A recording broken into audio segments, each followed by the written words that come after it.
ایک دفعہ ہارون رشید نے اپنے خاص خادم کو بلایا اور کہا کہ فلاں محلے کے اندر ایک جگہ اس طرح کا مکان ہے، اس کے اندر چلے جاؤ، جو جوان بیٹھا ہے اسے وہاں سے اٹھاؤ، زبردستی پکڑو اور صحرا میں جا کر قبر کھود کر اس کو اندر دفنا دو، اوپر مٹی ڈال دو، اور ساتھ میں تیرے ساتھ یہ خادم بھی جانا چاہیے۔ اب خادم وہاں سے نکلتا ہے اور ڈھونڈتا ڈھونڈتا محلے تک پہنچتا ہے، پھر اس گھر تک پہنچ جاتا ہے جس کی نشانی تھی۔ وہ کہتا ہے کہ جب میں نے دروازہ کھولا، اندر داخل ہوا، تو ایسے لگا جیسے کہ اس گھر کے اندر کوئی سورج کا ٹکڑا گرا ہوا ہے، اتنا خوبصورت جوان تھا۔ میں نے اسے جب بازو سے پکڑا تو وہ کہنے لگا کیا کر رہے ہو، تمہیں پتہ نہیں ہے میں اولاد رسول سے ہوں؟ تو میں نے اس کی بات پہ توجہ نہیں دی اور اس کو کھینچا، میرے خادم نے بھی کھینچا، ہم صحرا کے اندر لے گئے۔ ہم نے وہاں گڑھا کھودا، کیونکہ پہلے سے کھودا ہوا تھا تو اس کو نظر آ گیا کہ میرے ساتھ کیا ہونے والا۔ اب وہ پھر کہنے لگا خدا کو کیا منہ دکھاؤ گے جب تمہارے کندھوں پہ ایک شہزادہ رسول کا، اولاد رسول میں سے ایک شہزادے کا خون ہوگا، تو کس طرح خدا کا سامنا کرو گے؟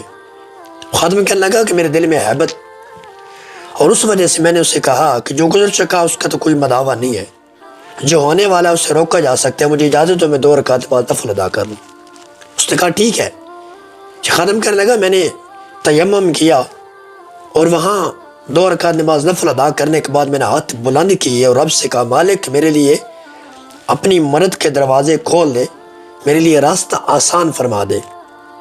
تو وہ کہتا ہے کبھی میں نے ہاتھ نیچے نہیں اٹھائے تھے کہ تیز آندھی آ گئی، اتنی زور سے آندھی آئی کہ ہم گر پڑے اور ہمارے اوپر مٹی آنی شروع ہو گئی، آنکھیں بند تھی اور جگہ جگہ پھر آندھی رک کے جب ہم اٹھ کر کھڑے ہو کر دیکھتے ہیں تو اس وقت شہزادہ نظر نہیں آتا، اس کی رسیاں جس میں جو کھڑے ہوتا ہے وہی نظر آتی ہیں۔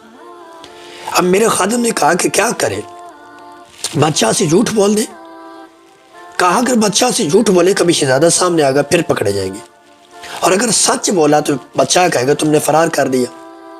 دوسرا شخص اس سے کہنے لگا کہ یار اگر جھوٹ بچا سکتا ہے نا تو سچائی اس سے زیادہ اور احسن طریقے سے بادشاہ کے غضب سے بچا سکتی ہے، ہمیں سچ بتانا چاہیے۔ لہذا وہ چلے جاتے ہیں، بادشاہ کے محل میں داخل ہوتے ہیں، بادشاہ کے سامنے آتے ہیں، بادشاہ کہتے ہیں میرا کام کر دیا ہے۔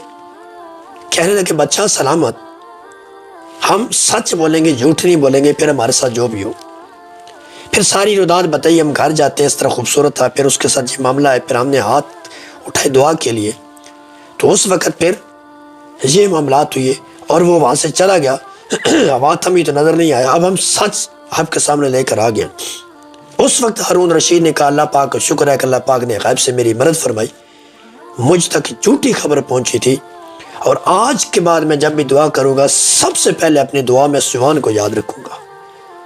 اگر اللہ تعالیٰ کی ذات پر توکل ہو تو رب بچاتا بھی ہے، لیکن دوسرا سبق یہ ہے کہ اگر سچ بولا جائے تو جھوٹ سے زیادہ نجات سچ میں ہوتی ہے۔ کہتے ہیں ایک جھوٹ بولنے کے لیے 100 جھوٹ مزید بولنا پڑتا ہے، پھر ان میں سے ہر ایک کو بچانے کے لیے 100 پھر بولنا پڑتا ہے، اور یہ سلسلہ ختم نہیں ہوتا، اور آخر میں پھر بھی جھوٹ پکڑا جاتا ہے۔ سچائی ایک دفعہ بول دے، جو بار گرے گا ایک دفعہ گرے گا، لیکن پھر ہمیشہ کے لیے زندگی محفوظ ہو جائے گی۔